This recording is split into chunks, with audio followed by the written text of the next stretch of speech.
को लेकर कई सवाल उत्पन्न हो रहे हैं। एक और कई वर्षों का अथक प्रयास और दूसरी ओर राम मंदिर बड़ी सहजता से बनने जा रहा है। इसका राज हम जानना चाहते हैं।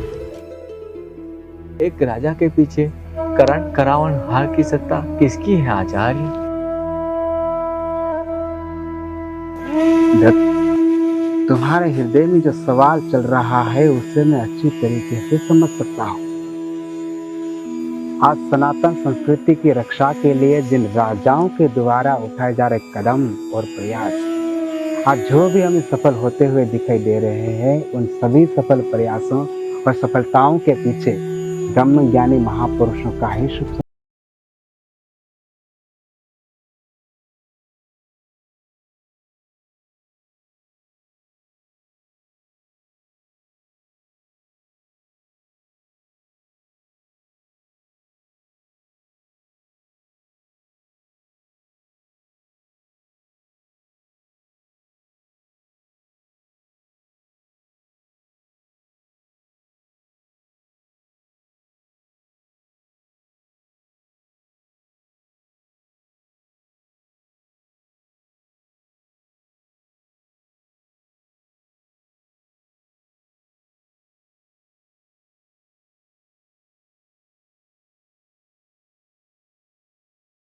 करने वाले चक्रवर्ती राजा भगवान राम अपना राज पूरा करके अपने रत्न सिंहासन पर विराजमान थे। तब आकाश मार्ग से नारद जी को आते हुए देखकर भगवान राम जी ने अपना रत्न सिंहासन छोड़कर उनका अभिवादन किया। नारायण नारायण नारायण।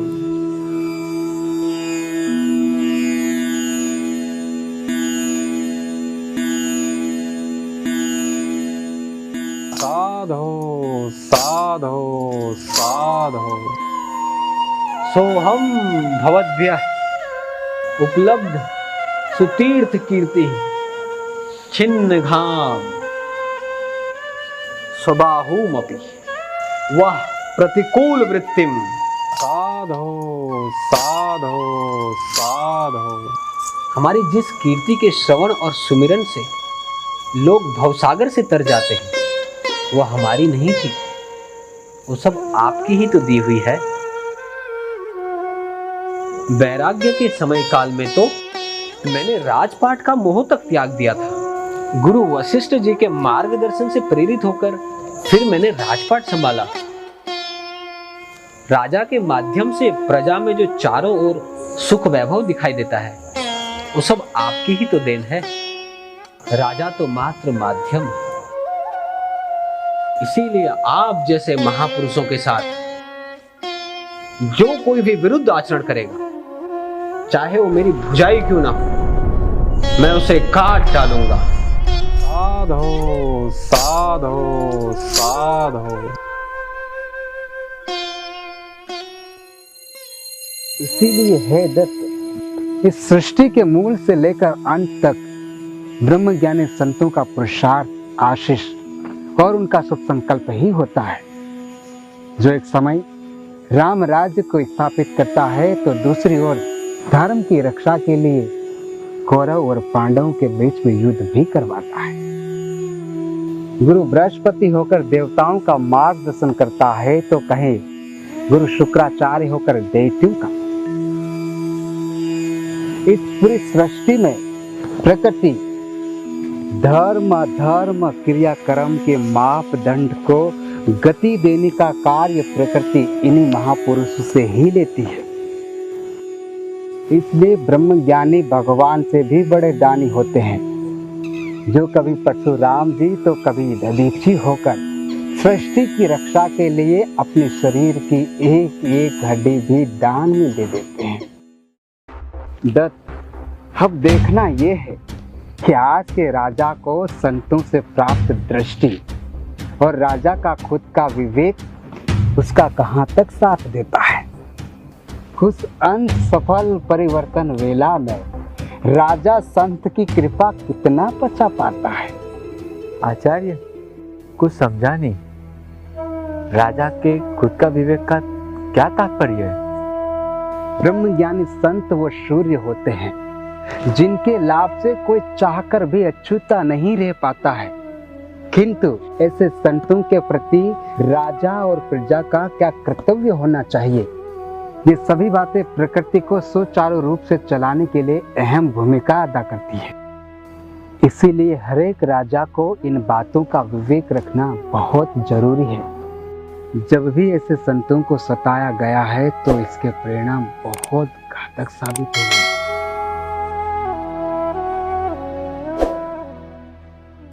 दत्त, मेरी दृष्टि संकेत कर रही है ब्रह्मनिष्ठ स्वामी लीला शाह जी के शिष्य ब्रह्म ज्ञानी संत आसाराम जी के ऊपर। इस बात की मुझे भारी पीड़ा हो रही है दत्त। ऐसे संतों का अनादर, उनके ऊपर ढाया गया अत्याचार, समय पर प्रकृति इसका हिसाब किस रूप में लेके प्रकट होगी, इसका वर्णन तो स्वयं ब्रह्मा जी भी नहीं कर सकते। ये तो संतों की उदारता है कि उनका हृदय अभी तक उफ नहीं निकालता। आचार्य, एक अच्छे राजा के निर्माण का साहस रखने वाले उन्हीं के राज में अत्याचार हंसते हंसते सहते हैं, तो उनका स्वभाव ऐसा कैसे हो सकता है? इसी को तो रहस्य बोलते हैं दत्त। सज्जनों की निष्क्रियता, दुष्टों की एकता और अधर्म का बोलबाला जब चारों ओर फैलने लगता है, तब कई लड़ाइयां ब्रह्मवेता महापुरुष सूक्ष्म जगत का सहारा लेकर लड़ते हैं। तो कहीं ऐसे सज्जनों को सक्रिय करने के लिए महापुरुष ऐसे अत्याचारों को हंसते हंसते सह जाते हैं। आजादी के बाद से लेकर भारत में सनातन संस्कृति के ऊपर अत्याचार डाल रहे शासकों का शासन समाप्त करने के लिए सज्जनों के अंदर जागरूकता का साहस भरने के लिए राजनीति का शिकार संत आसाराम जी बापू हंसते हंसते हो गए। इसका परिणाम क्या हुआ दत्त? सत्ता बदले, राजा बदले, संस्कृति रक्षार्थ कुछ कार्य भी हो रहे हैं, पर ऐसे संतों के प्रति राजा और प्रजा का भी कुछ कर्तव्य होना चाहिए दत्त। पिछले 50 सालों से भारत को विश्व गुरु के पथ पर अग्रसर करने का कार्य संत आसाराम बापू ने किया ही नहीं, बल्कि समाज को उसके काबिल भी बनाया। क्या समाज इनके सेवा कार्यों का ऋण चुका पाएगा? एक मिथ्या आरोप जिसका थोड़ा सा भी विचार सारा भेद खोल देता है, वो भी तो समाज के सामने स्पष्ट है। फिर भी अत्याचार हो रहा है। ये सज्जनों की निष्क्रियता नहीं तो और क्या है दत्त?